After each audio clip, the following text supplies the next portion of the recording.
Again, thanks, Marayam, for doing this. Really means a lot.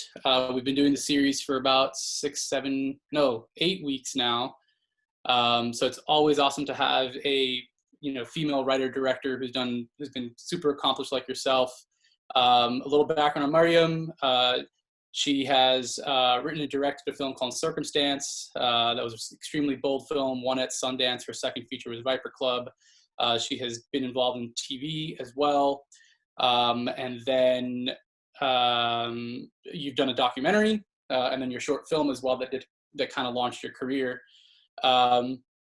Just a background for everyone, or just a reminder to everyone, please send in your questions to the Kalakar's account, and then we will, at the end, we'll let people unmute themselves and show your video. So I'll kick it off with my first question, which is, I'd love to hear about your experience of making your short film. It won over at Berlin, and sort of what came after that led to Circumstance. It was like the beginning of a long line of smuggling film. How so? Actually, it's my first documentary, which was made before that. I shot in Iran, and I had to smuggle the tapes out of Iran. And then this time, I was at NYU doing my master's, and the idea was to make a short film shot on film.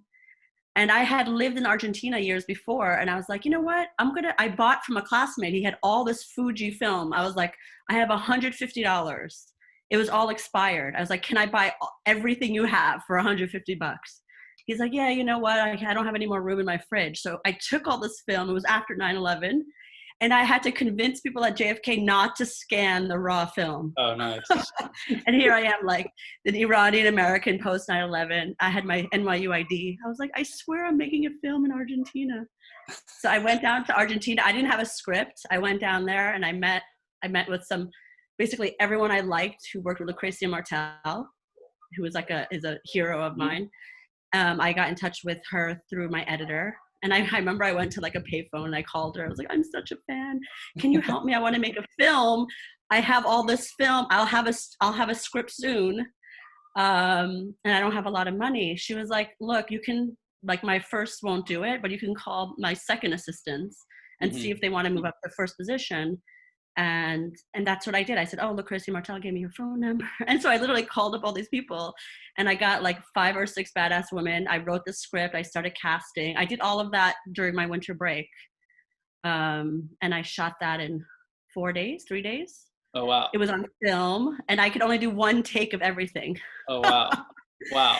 Or 2 takes at most. And everyone always says, oh, I love the film because of the perspective. Like, you shot so much of it from behind the actress's head.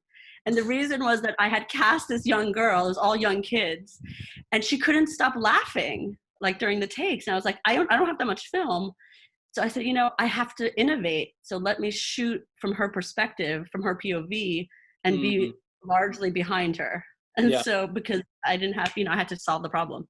So that ended up becoming a film that went to Berlin like the year after. And I applied to Sundance and I didn't get in. I was so bummed. And then I got into main competition at Berlin the next year. Mm-hmm. That seems like a common theme with you, though, in terms of picking up the phone and just getting someone on the phone and convincing them to work with you. I think that's what's all about filmmaking. It's like, I think when I made Circumstance, I didn't know where to shoot Circumstance. It takes place in Iran. I had shot in Iran, but I knew because of the content, it was the Green Wave and it was all this political movement. And I was like, I can't do a queer love story in Iran post-Green Wave. It'll be impossible. So I had a mentor at Sundance who was like, oh, my wife is from, and I had been to Morocco. I'm like, Morocco's wrong, Turkey's wrong. And he said, oh, my wife is from Lebanon. And, from your stills and from your documentary, it looks like, Lebanon looks exactly like Iran. And I was like, that was the one country I hadn't thought of. And I said, I know one person in Lebanon. Someone I went to school with. So I called her up and she said, you know what? I'm moving to Dubai in 10 days. If you can get here tomorrow, I can show you around. So I used all my miles and I flew to Beirut. I had never been there.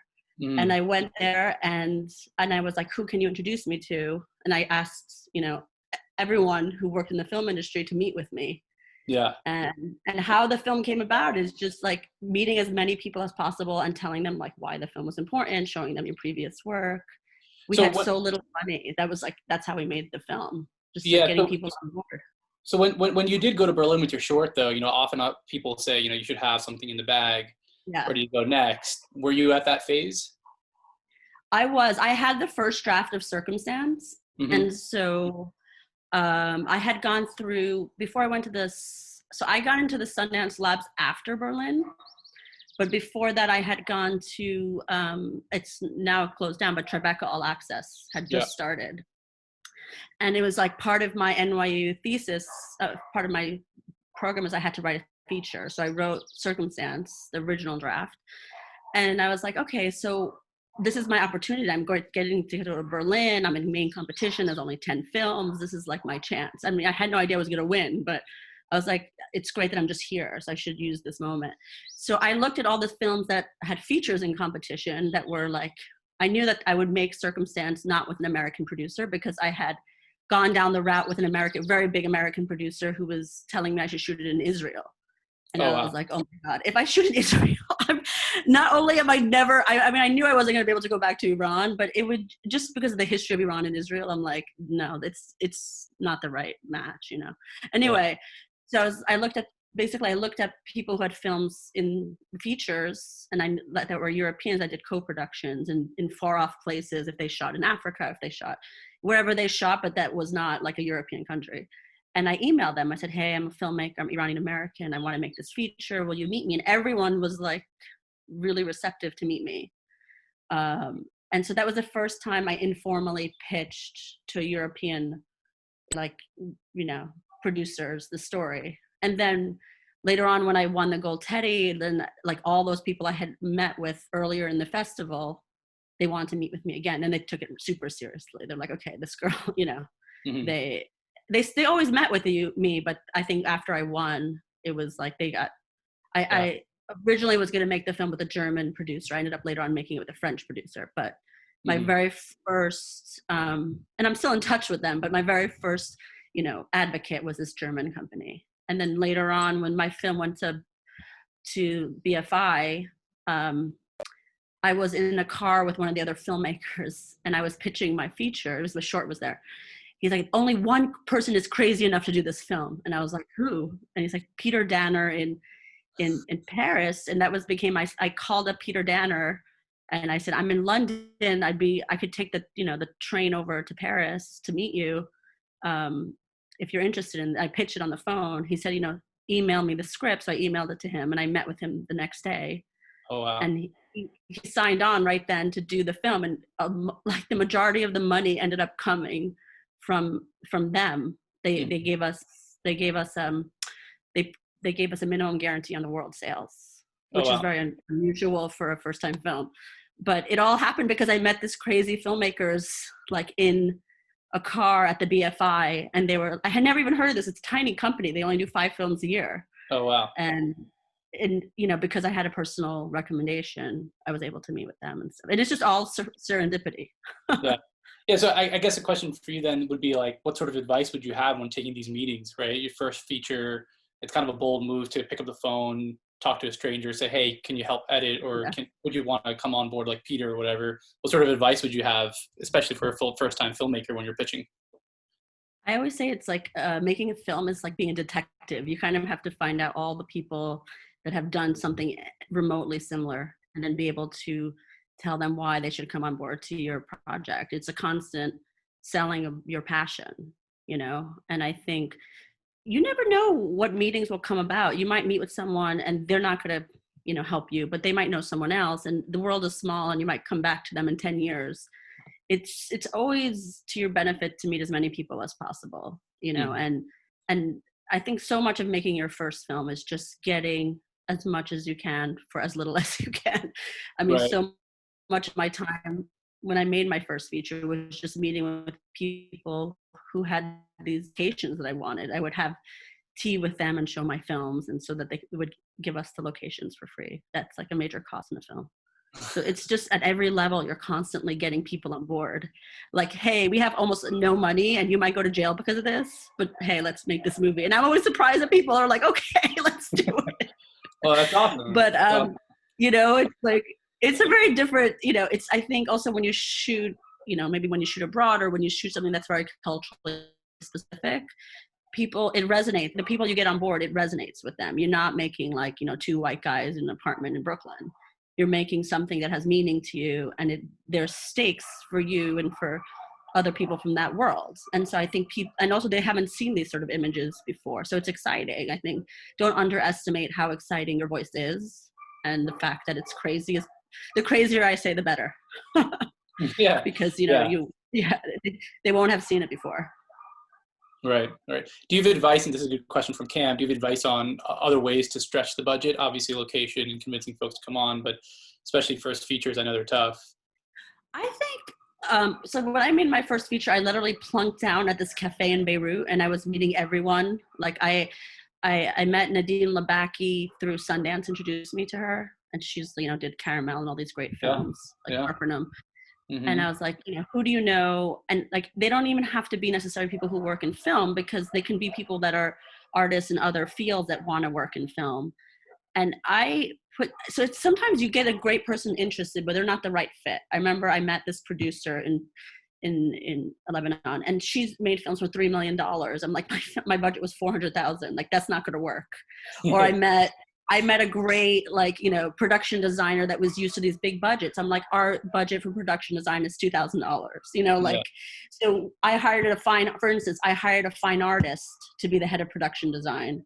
And she built everything, because she builds sets and stuff. She builds sets for weddings.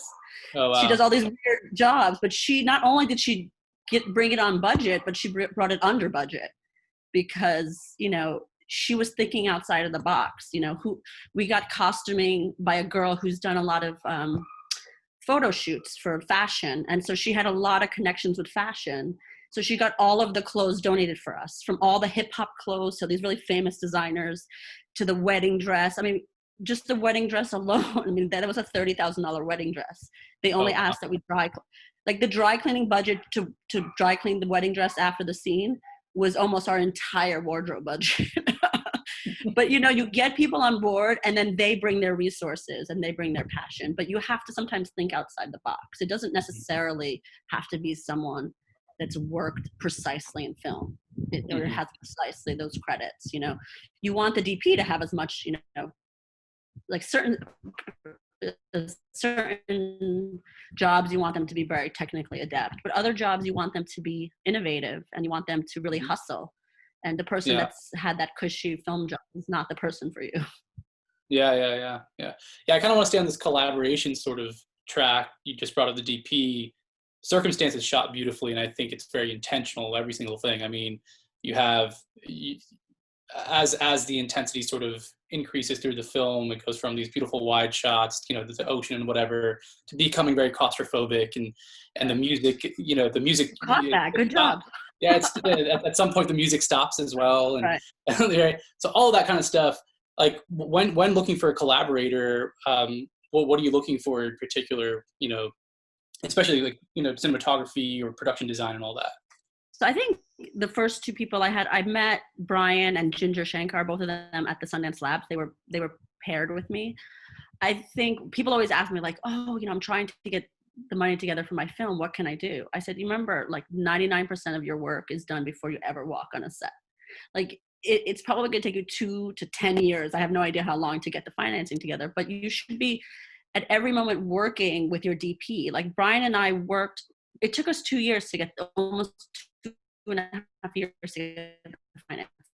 So we worked for 2 years on the book of the film. We worked for 2 years talking exactly what you said. The film begins with all. Sorry, you're cutting in and out. I don't know if it's just me. Oh, is it better? Or I can move to another spot. I think that's better. Hold on. One sec. This is fun.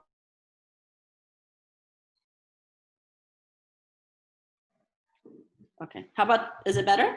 Yeah, that's better. Yeah. Okay. So, sorry, you were talking about. But I was saying that, like, your work is constant. Like Brian and I worked for 2 years precisely around the language of the film. The film begins with all dollies and wide shots, and then it goes to handheld and claustrophobia. It gets darker. It goes from saturated colors to monosaturated. And we had a precise plan. We also shot that on film, and we knew I think we shot that film in 21 days, you know?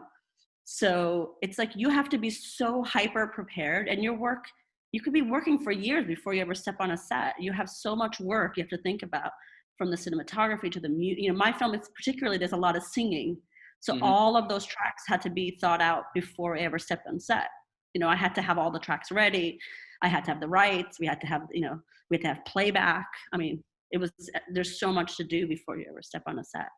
Yeah. You should be doing that. I say that work is constant for us. And you should, that's part of our work besides the financing, is like, every element of the film should be thought out. No, it's a great point. Nick Hill has a question over here that he said, how did you team up with Karen? Oh, Karen? I love Karen. Yeah. He said, what brought her on board? I love Karen. I was like, here's a woman who works in China. I worked in Iran. It's like, I want her on my side, you know? I've done every lab possible with this film, I think. So first I did Tribeca, and even I think before I did Tribeca, I did Film Independence Producers Lab. So I didn't have a producer, so I went as my own producer.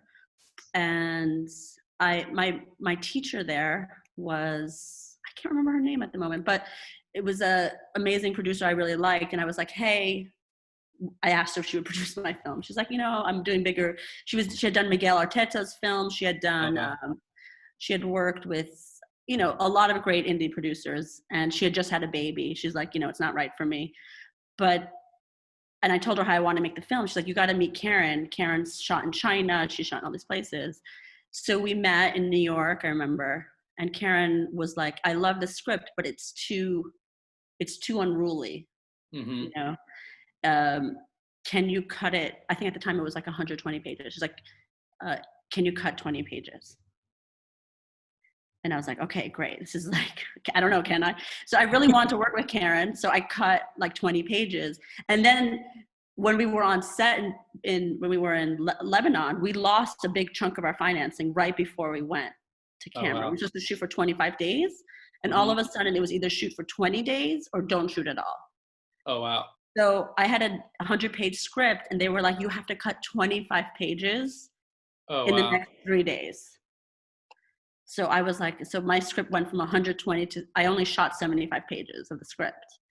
So that was like, and it's a great challenge, right? You're like, I also talked to the editor, like, what do we not need? I tried to have, because I had the editor she's edited all my films. And I always like encourage people when they're thinking about making their films, and you obviously want to make it at the lowest budget possible, your first film. Think about the scenes, like think of your film as a skeleton. What are the scenes that you cannot do without in this film? Like you literally won't understand what the film's about without those scenes. And that is how I approached what to cut. I'm like, what do I need? Absolutely would not make sense without these scenes. And it was tough, but it was a good, it's better, obviously it's better to do it before you shoot, because then I had so much more time to spend on the scenes, Have you been in a position where you have to cut while you're shooting? Well, that was like 3 days before. So. Well, yeah. Yeah, 75, there was nothing else left to cut. Fair enough. Although Karen told me when there were some scenes that ended up getting cut, there was like a whole part of the third act that got deleted.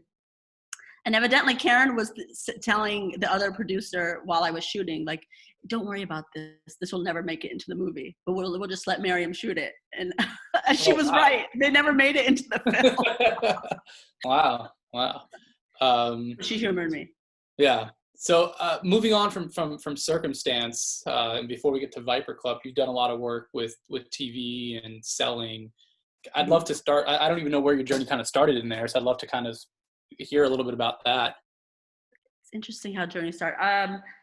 So I think I was pregnant when I was releasing Circumstance. So I think I took like a few months off after that, and then I was about to go to the Indie Spirit Awards like the following year. So after Circumstance released, And the distributors of Circumstance called me and said, hey, would you at all be interested in adapting Circumstance to a TV show? And I was like, and I thought they were joking, right? So I said, yeah, totally, absolutely. Yeah, I'd love to set it in the future, in like 25 years when Muslims become like, you know, they become persona non grata and they're all being put into these camps and stuff. And it's this girl's story as adults. I was just totally joking. And they were like, we love it. And I was like, serious? So I saw them at the Indie Spirits. And so it was right around, that was around, this a couple of years ago. So I started developing the pitch.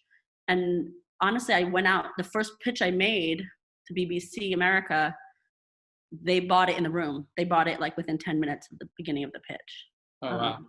So that was, and actually I was in this really strange position because just as I was about to pitch, I learned a big lesson. Just as I was about to pitch, you know, my friend Shireen Davis was leaving a TV show, and I had called her not long before, and I said, I want to do what you're doing. I want to work in TV. How do I do it?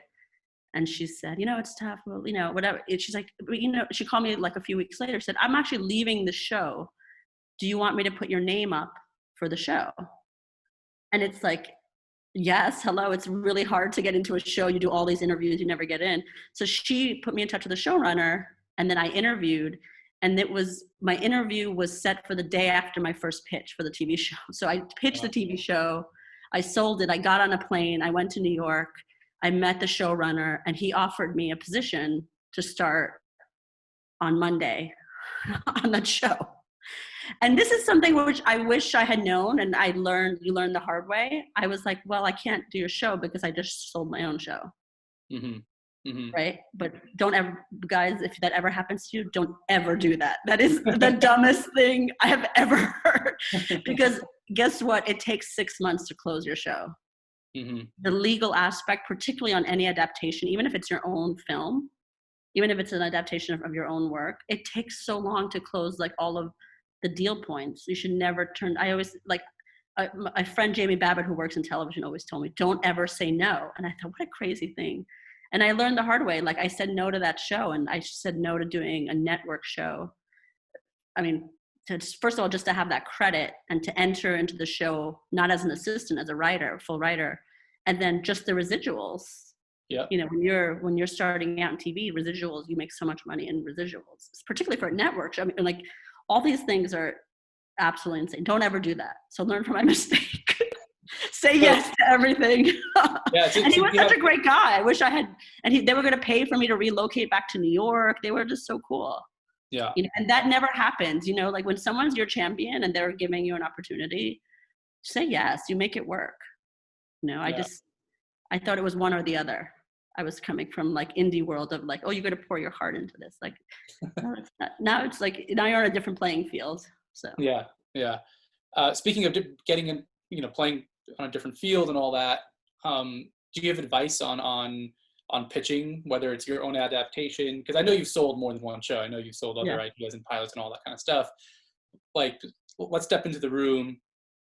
What happens? How does that go down? What are you bringing to that pitch? I think every pitch is different. Like that pitch in particular, it was based on the pre-existing material, so they had seen the film, and it was a world I was selling in the future. So it really was just visualizing in the most condensed way. So that was a very simple pitch. It was more of a concept.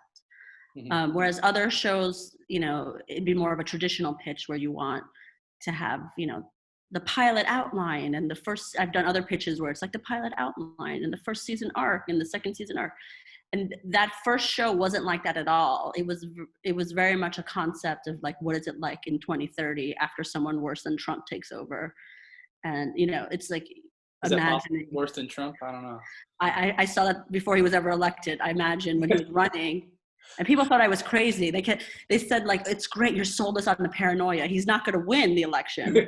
Before he had even gotten the nomination, the Republican nomination. I said, what if he gets the nomination? And what if he actually becomes president? And what if he's worse than we imagine? And everyone's like, oh, it's a great, you know, sci-fi film. And now it's like much worse than the film I pitched. I mean, the show I pitched. But yeah. So I think every show is different. Like I've done other shows, which is largely visual. a visual book, Okay. laying out a world. It's dependent on the project. I think any tools should be very succinct, and I think visual tools are always super helpful. Do you find that to be similar when you're pitching film as well? I always have a book, like a director's book that goes with the script.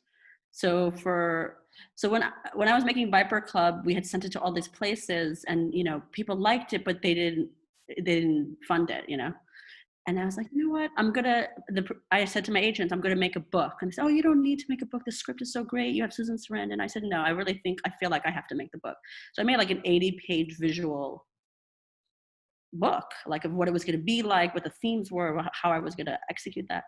And I think honestly, after that, we got it financed very quickly after that. I think the book is absolutely necessary when you're selling anything attached to a script. If you're a writer director, you really need to visualize the project for people, because the script is only one element of what you're doing. So I think it's really important. It's a big part of your resources. Like I always say, when you're putting together money for a project, it takes your own time, but you also have to put together time and resources to get someone to make the book with you. That takes a long time. Yeah. Getting to your second film, Viper Club, how many years was in between? It was like 6, 7? Yeah, I almost made another film. I was so close to making another film in between. We went location scouting. We had the actress, but then she was on a Netflix show, and then it was falling apart. And then they held her to her contract for an extra year, and that's how I wrote Viper Club. I was just that was a really big project. It was a big political thriller about the Supreme Court system, based on a true story, based on an HBO doc. And I was just so frustrated. I had wanted to make that film. It was like an $8 to $10 million film. And I said, you know what? I'm going to make a really small film that only takes place in like 5 locations. And I wrote Viper Club thinking it was going to be $1 million film. In my mind, I was writing $1 million film. Yeah. But it evidently was not, because it ended up being like a $6 million film. But I wrote it in frustration. And I literally wrote that while I was still casting the other film, and like everything had halted. And I asked the co-writer who I went to college with, I said, hey, I have this idea for a film.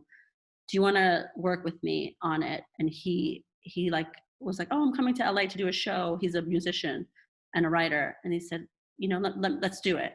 So we outlined that in like a few days, and we wrote the whole first draft in like less than 8 weeks. Oh, wow. And it was less than 9 months from the time we wrote the first draft till we made the film. Oh, wow. And it took years to make this other film that didn't happen.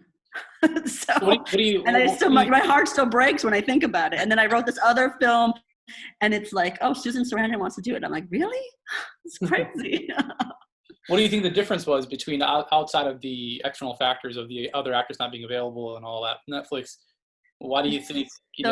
Life is so it's a part of it is luck. It's just, you just don't know. Some projects are your passion, and they might be the best project, but for some reason they're hard to make. It's logistics, or that particular film was really difficult because I needed a 35 to 40-year-old male co-lead, and evidently that's like the hardest age to cast, because all of those guys, are working constantly, to even get a meeting with someone. Whereas the next film, the Viper Club film, I was like, I want to tell the story from a mother's point of view. It could be the same story from the son's point of view. I'm like, I learned my lesson. That's too hard to cast. Let me do it from like a 60 to 70 plus, 60 to 70. I said 50s to 70s actress. And like, I was getting insane actors, interested. I'm like, wow. Because the film is 100% told from a female's point of view, the actress gets, the whole movie is the actress. It's completely her point of view. So that also is helpful. Like if you have a film and you're able to leverage these great actors who don't necessarily work as much as they should. So, and it's also a showcase. Like it was written in a particular way. It was like going to be a showcase for this actor. And it was. And then you said it was less than 9 months. So how did the financing come together for that and whatnot? I know Circumstance, you said you had given us a little insight on that, but with Viper Club. Circumstance was like pieced together from every grant and World Sales Advance and grants from Europe and Sundance. And then this film was, it was going to be put together originally by like 4 different financiers. And it's, you know, it's a really complicated when you do that because everyone, like what position they recoup in, you know, how that is. It's a negotiation from hell when you have 4 different groups trying to finance something. So at the time, my agent was like, oh, there's this company, YouTube, they want to do their first feature. And I was like, what? I didn't even respond to her. I'm like, yeah, whatever. And she messaged me again, like, I sent you a message yesterday. I'm like, what, the YouTube thing? She's like, can I just send them the script? I was like, yeah, whatever. And that was on Monday. On Friday. And on Monday, she's like, can you talk to the head of YouTube? And I was like, okay. And I'm like, I'm not flying back for this meeting. I'm in Portugal. I just didn't take it serious. I'm like, I'm not flying because I would fly. I was shooting a TV show and I would have to fly to like meet these financiers in the middle of production. It was hell. And I was like, I'm not doing that again. And so I took this call for like an hour and I hung up the phone. I was like, oh, that was a nice call. And then my agent said, okay, you're fully financed. I'm like, what? Wow. They're going to fully finance your film. I'm like on a 1-hour conversation. I didn't even take it serious. I didn't think they were going to do it. Right. That's incredible. But going back to Circumstance, actually, it's you know, you said, you know, grants and pre-sales and all that. I'd love to hear your advice on you know, the labs that you did, the application process. Is there anything, you know, like, so Shireen, you know, she was on last week and she was talking about her experience with that. And she was like, you know, she was rejected from a lot before she got in. Oh my God, so many. I spent like half my life applying to stuff. Right. I think I applied to the French funds like 7 times. It must be like, who is this crazy person? Well, I guess my question to you is, do you think you do something different in order the next time that you get in, you know, is there how do you go from rejection to acceptance? Kind of, yeah. I mean, yeah. Except being the crazy person that keeps applying. Right. I think there's always, I mean, sometimes you just literally have to just apply again. With Sundance, I had been rejected. I had applied to labs once or twice and I didn't even get past the first round. And then I had done the short that was at Berlin and I did the Tribeca All Access and I met Sterling Harjo, who's a Native American filmmaker was highly supported by Sundance. And he's like, you know, I did a walk of New York because I'm from New York, right? So I just like, I did a walking tour of New York showing him where I grew up and all this stuff. And I was telling him about Circumstance and how personal it was to me. And he's like, you really have to do the Sundance Labs. And I was like, I'm not even going to apply again because, you know, I didn't even get past the first round. Mm-hmm. And he's like, no, I'll write you a recommendation. I'll personally write you a recommendation to apply. Wow. So I was like, okay, cool, thanks, I appreciate it. So then he wrote he wrote to the Sundance Lab, said like, I'm, you know, met this filmmaker, she's doing a really personal project, you should really take her into more consideration. And so they're like, okay, great. And so I made it to the next round, you know, where they invite you to submit the whole script, and then you do the interview. And part of it is also timing. Like my script was also like tremendously better by the time I applied that, you know, it had gone through like so many different drafts at that point. And in terms of the funds, I had applied multiple times to the French fund. They were one of our main funds and I kept getting rejected. And then finally I brought on a French producer who was able to get in touch with the fund to find out why I was rejected. And I got really good insight. Like the translation was horrible to French. I didn't have money to pay for a translator, so I had just gotten a friend to translate it who was French, and it was like evidently not a good translation. So I worked with the producer and another writer to do the translation, and then they also gave me some other feedback on the application, on the director's statement. So then we were able to use that. Again, I got it rejected, but I got closer, and we got more feedback, and then I made another revision, and then we won. So it was probably 6 or 7 times. Oh, wow. First time I applied.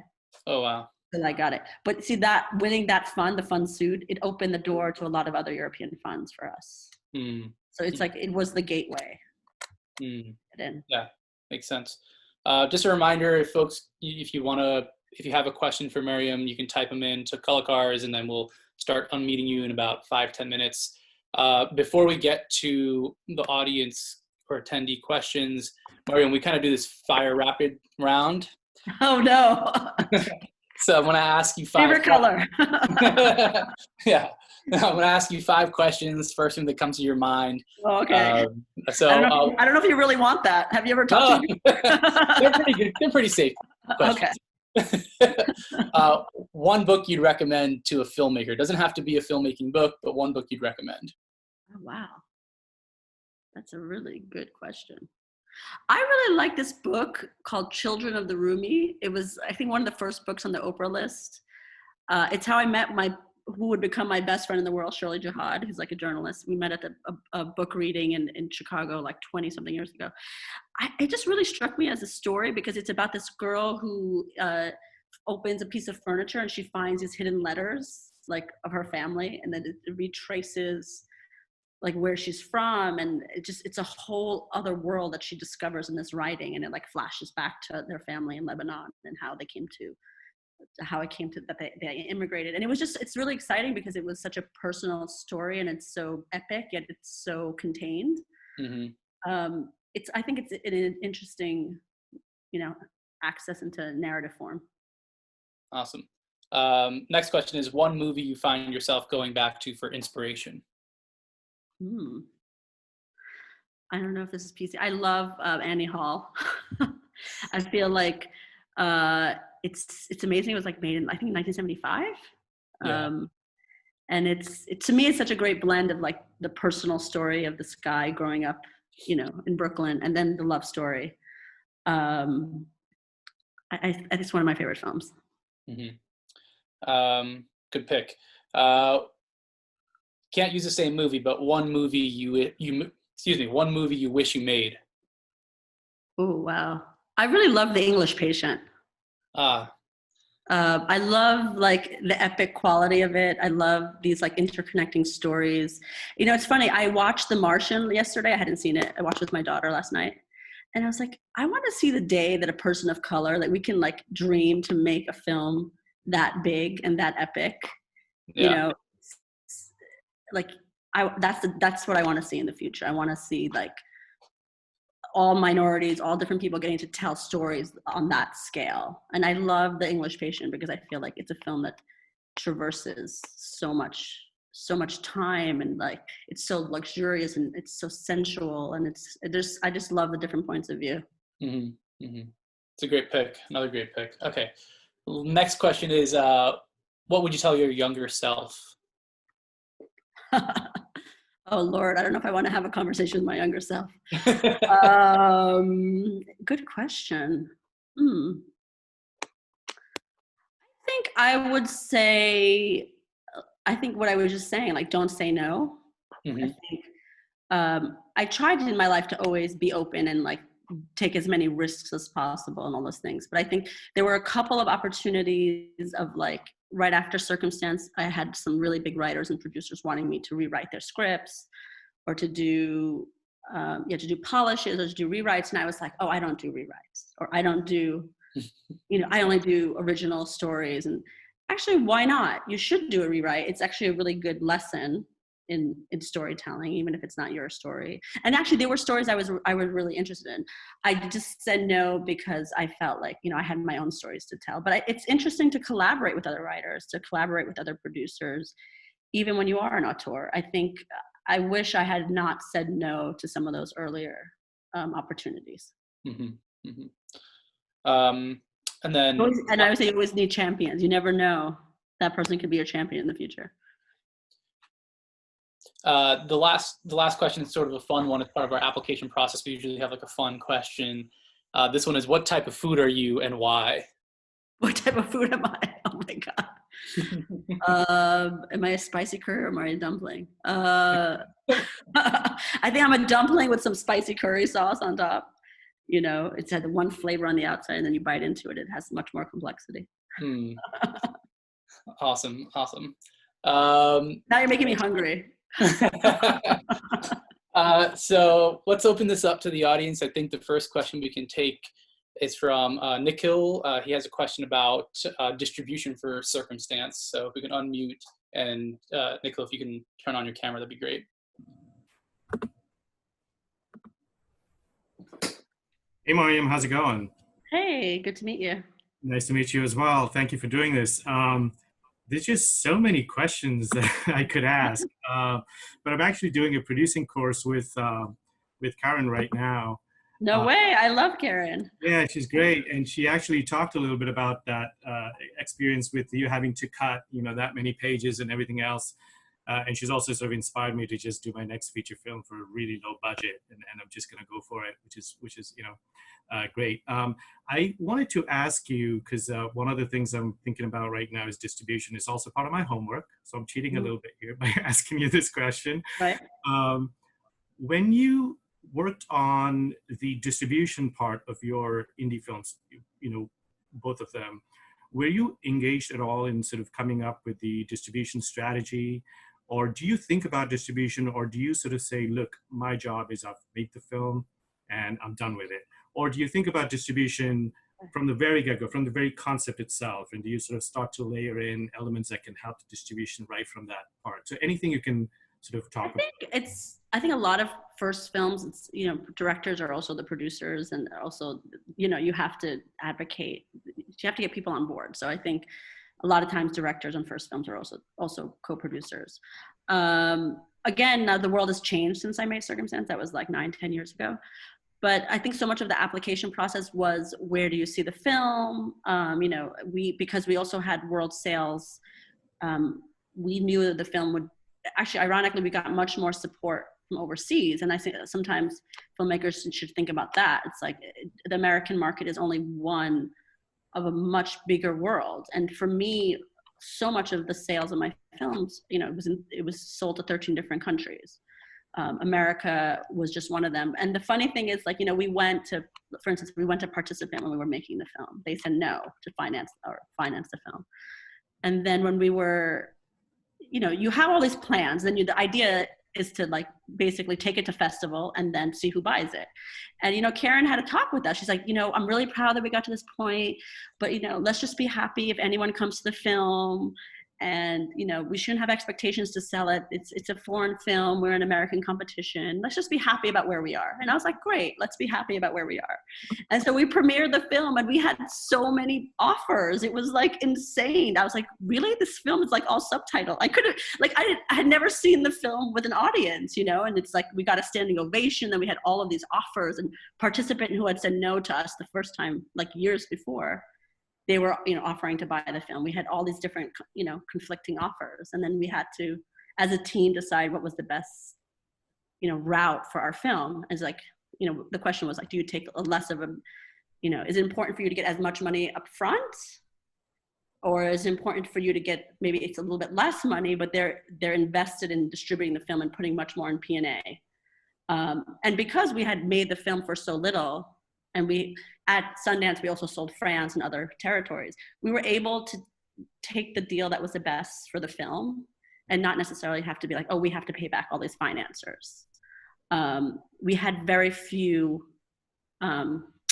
equity financing. It was almost all grants. I think we had 150,000 equity or 100,000 equity. Everything else was grants. So we had, we had the luxury of making the decision that was the best for us. But it was like a dream, honestly. We had, what, more than one person wants to see this? I was literally in shock, So you just don't know. We went in just being proud of the film we made. We didn't even have expectations that, we were just happy if anyone came to see it. Well, when you're writing the film, at that point, do you ever think about distribution? I think about for me, I think of my films more as okay, what countries would this resonate with? I always knew Circumstance. I was actually much more shocked that an American audience would want to see it. I always knew, okay, the French will want to see it, the Germans will want to see it, the Swiss will want to see it. There's a history of Iranian films in these countries, foreign language films. I remember the first time when my film was theatrically distributed, and we were at the ArcLight. We were super lucky to show at the ArcLight. And I was having a drink at the ArcLight, and there was a guy at the bar. He's like, what are you doing here? I'm like, oh, my film's showing. I haven't been doing Q&A. And I told him what the film was. And he's like, so does that mean there's subtitles? Do I need to read the film? And I was like, this is why I thought my film would never sell in America. But yeah, I mean, I think the world has also changed. Like, I always saw my films as more international. And now when you want to sell a film or even a TV show, the first thing they ask you is it more international? They want things that are more international. In the past, that was, you were a weirdo if you saw your work as more international. I feel like when I made Circumstance, they were looking more towards like the Mark Duplass worlds. They were very American, and mine was certainly not that. There was no puffy chair in my film. So thanks, Marayam. So we have another question from Neeraj. His question is regarding pitching to bigger actors. So, obviously you had Susan and Edie, Matt Bomer and folks. So if we can unmute Neeraj. Hey. So yeah, my question was kind of to the effect of like, basically like, you've done your first film and now with your second film, you're trying to like, reach get to that next stage. And like, kind of like, what are the steps that, you can take to kind of get to that position? Unfortunately for me, like the film that we had, it just released in the middle of this COVID and we had to go straight to VOD with all of this stuff. And so it, it's like things kind of change and we weren't able to necessarily get like, all that buzz that we might have otherwise theatrical release like we had originally planned. So just curious, like if you have any thoughts to that, like how do you kind of take that next step to getting your second project off the ground? Obviously, it always starts with the script for the actors. Like they're going to want to, be connected to the script, but they're going to obviously look at your previous film. For me and for Susan, I wrote her, and I thought like, okay, she's not going to actually read this, but I wrote her a personal letter saying like why I thought she would be connected, why she would connect to the material and why I felt like I would want to work with her. And we both come from big families. She has like 7, and we both from, I went to high school in New Jersey, all this stuff, like all the personal things of what connects us. And then when I met with her, she had the letter. She's like, wow. I met with you because I liked your letter. Mm-hmm. But did like, really? You actually read the letter? I mean, we went the traditional route through the agents, but okay. I think, I wrote the personal letter to go with the script. Okay. And she brought the letter to the meeting. And I think, that's just the first part of the process. Like none of the actors just said, I'm going to do it for sure. Like I had to meet with them. Mm-hmm. And Susan's super tough. Like she knows her, she's an incredible actor. So she really, really grilled me so intensely for like an hour and a half about the script, about the character, about everything. To the point where I was like, there's no way she's going to want to, I don't think she wants to do it. She's, mm-hmm. But then actually she did. It's just, she was testing me, didn't see if I knew my stuff. Right. Awesome. She was testing you if you knew your own film? Yeah, in a way. It's like, you really have to answer a lot of questions for an actor. Like she goes really deep. Like her process was amazing. This character was from a very particular small town, for instance, in upstate New York. She came to set, she had nailed that particular exact accent. We had someone on set from that town, and she does her homework, so she expects you to do it too. Right. All the way in terms of backstory, in terms of like, how are you going to execute it? Also, how are you going to talk about the film? Why is this film important? That's so much of what we do. She wanted to hear from my point of view, why the heck are you making this movie? Awesome. Thanks. Appreciate that. I think we have time for probably one, maybe 2 more questions. Let's go with Priya. She's got a question here regarding the future of indie films with the pandemic, which I know everyone's thinking about. I was supposed to make a film, so I don't know. I'll let you know. I was just having this conversation right before we got on. Yeah. Yeah. Hi. Hi. Thank you so much. This has been such a wonderful conversation. I was just curious about how you think the pandemic is going to impact the future of indie film production, especially in terms of financing, even logistics. At least in the foreseeable future. I mean, finding funding for indie films is always a little bit of a challenge. And I am concerned about, it being more challenging because of the pandemic. Right, definitely more challenging. Actually, Laura Taroso just wrote a really great article for Talk House on the future of indie filmmaking and getting back to our indie roots and making work moving forward. It's challenging, I think, especially if you're doing like a tier 1 union film, because unions are very, very strict moving forward with basically the procedures that have to be followed. They've published papers and stuff. So I was supposed to shoot a film this summer, fall. And right now you're looking at adding 20 to 30% of the budget just to take all of those precautions. And on top of that, you probably can't shoot a lot of scenes that have more than a certain number of people. And so this is something we were talking about. I'm like, my film is about, my crazy ass Iranian American family. I have 7 brothers. I mean, just a scene with just my family is like, like 20 people. So it's not like 2 people in the room. So the question is like, do we wait it out and shoot after a vaccine is made? Because the question is also like about getting insurance, liability insurance if people get sick, and quarantining, like there's this idea that everyone quarantines before they go to the shoot. I think it's really challenging. I think a lot of things are probably going to be on hold until after the vaccine is made. But I think it's maybe a good time for, us filmmakers just to keep writing and thinking about next projects. It's for sure challenging in this particular moment. And obviously with the state of cinemas and everything closing down, a lot of cinemas won't survive. So, we're going to see much more of an uptick in films just having VOD platforms. But I don't think that's necessarily a bad thing. I mean, my daughter she forced me to rent Trolls. I was like, I'm not renting a film. It was like $20 to rent a film for 3 hours, right? Because it was released during the pandemic. That film made what, like 30, 40, 300 million or something dollars? It was straight to VOD. So I think, it's not necessarily, the reality is also people are stuck at home and they're watching stuff, so that's the benefit of what's happening. You have a lot more people potentially wanting to watch your film that wouldn't have necessarily watched it in the past. And people are taking they're willing to watch more stuff and different sort of stuff. So I think, it's from a production point of view, I think it's super challenging, and questions of safety. And I mean, that's always our issues, right? When we're shooting as producers, it's like, you want to protect your cast and crew just about normal issues. Forget about a pandemic. I think it's really risky.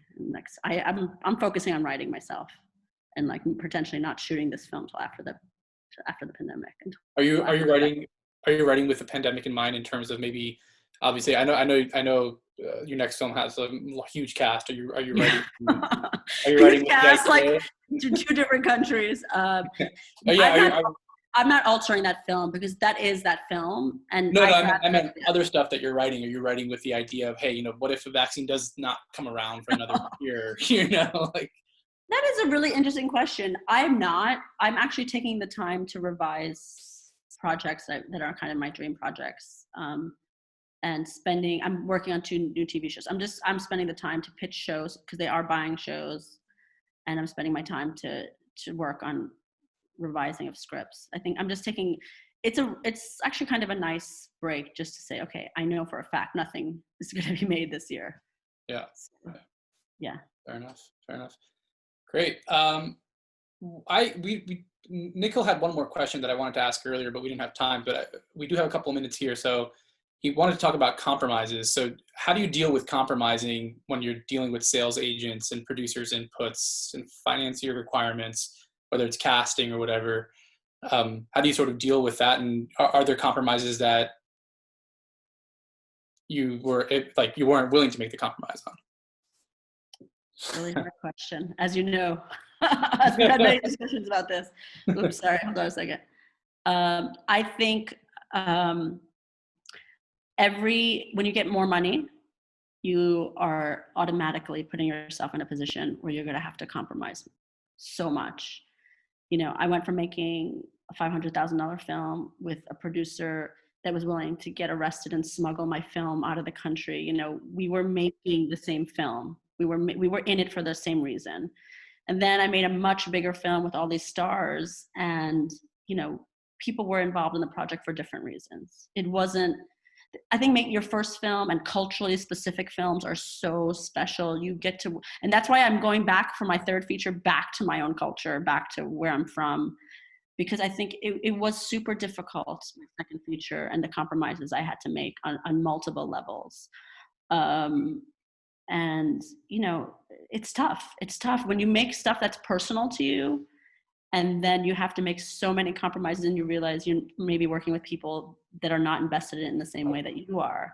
I think what I learned and what I took to my third feature is working, for instance, with producers that I see eye to eye on why we're making films, on the, you know, why it's important for the types of films that we make. You know, I'm working with Sasha, who did like The Writer, he did Sound of Metal. I did with Natalie Gosabian, who did Searching. I think she was on your show, you know. She is, yeah, she was, yeah. She's on this chat too, I think.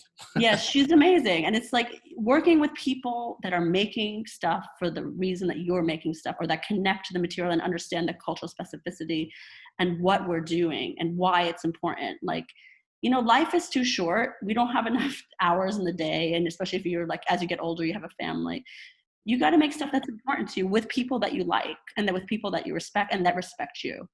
I think sometimes we're wanting to make films so badly that we'll take any, you know, under any circumstances we'll make it. And I think sometimes at a certain point in your life, you have to say like, you know, I need to make this with the right people.